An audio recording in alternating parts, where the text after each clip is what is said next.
இன்றைக்கி நம்ம குழந்தைகளுக்கு விருப்பமானபடி ஒரு சூப்பரான ராகி மாவு கேக் எப்படி செய்கிறதுன்னு பார்க்க போகிறோம். இந்த கேக் நீங்கள் டெய்லி கூட செஞ்சு கொடுக்கலாங்க. இதில் மைதா மாவு சேர்க்க வேண்டாம், நீங்கள் வெள்ளை சக்கரை சேர்க்க வேண்டாம், இதில் கொஞ்சம் கூட நீங்கள் முட்டை சேர்க்க வேண்டாம், தயிர் சேர்க்க வேணாங்க. இது எதுவுமே இல்லாமல் ரொம்பவே சூப்பராக செஞ்சு முடிச்சிடலாம். ஹலோ ஃப்ரெண்ட்ஸ், வெல்கம் டு சமையல் டிலேட்.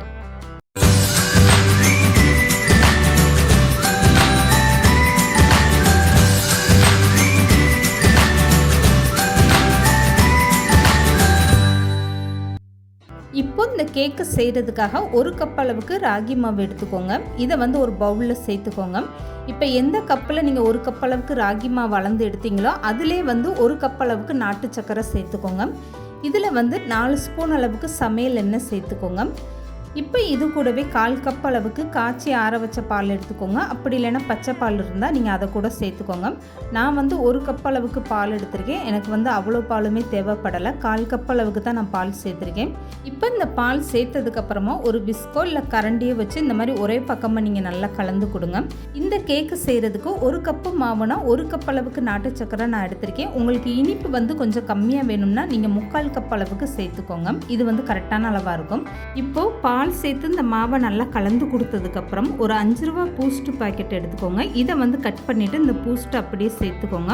இந்த கேக் மாவில் நீங்கள் பூஸ்ட்டு சேர்த்து செய்யும்போது இந்த கேக் ஒரு சாக்லேட் கேக் மாதிரி சாப்பிடும்போது ரொம்பவே சூப்பராக இருக்கும். இப்போ 1 ஸ்பூன் அளவுக்கு வெனிலா எசன்ஸ் சேர்த்துக்கோங்க. இது ஒரு கேக்கில் நல்ல ஒரு வாசனை கொடுக்கும். இப்போ 1/4 ஸ்பூன் அளவுக்கு பேக்கிங் பவுடர் சேர்த்துக்கோங்க.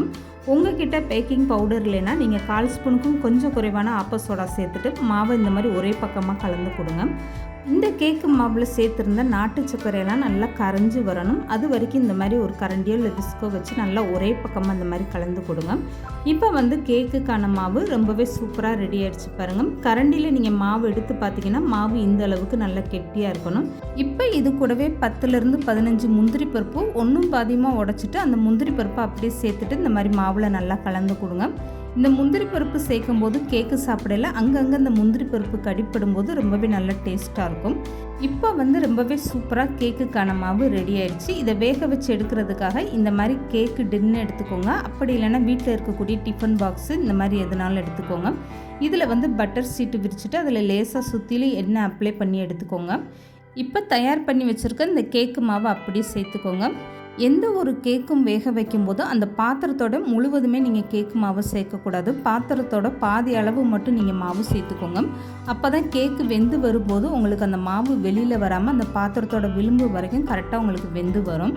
இப்போ மாவு சேர்த்ததுக்கப்புறம் இதுக்கு மேலே நீங்கள் விருப்பப்பட்டீங்கன்னா முந்திரி பருப்பு இல்லை பாதாம் பருப்பு இந்த மாதிரி தூவிக்கோங்க. நான் பூசணி விதைகள் இந்த மாதிரி தூவி விட்டுருக்கேன்.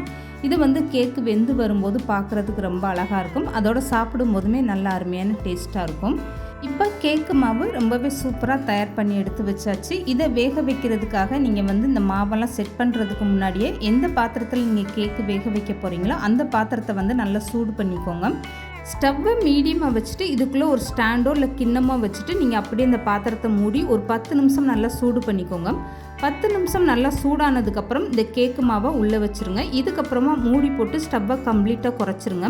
இந்த கேக்கு வேக வச்சு எடுக்கும்போது நீங்கள் ஸ்டவ்வை கம்ப்ளீட்டாக குறைச்சிருங்க. 40 நிமிஷம் கழித்து நீங்கள் வெந்துருச்சா இல்லையான்னு இந்த மாதிரி ஒரு ஸ்டிக்கு விட்டு நீங்கள் செக் பண்ணி பார்த்துக்கோங்க. இப்போ இந்த கேக்கு ரொம்பவே சூப்பராக வெந்துருச்சு பாருங்கள். 40 நிமிஷத்துலேயே ரொம்ப அருமையாக வெந்து வந்துருச்சு.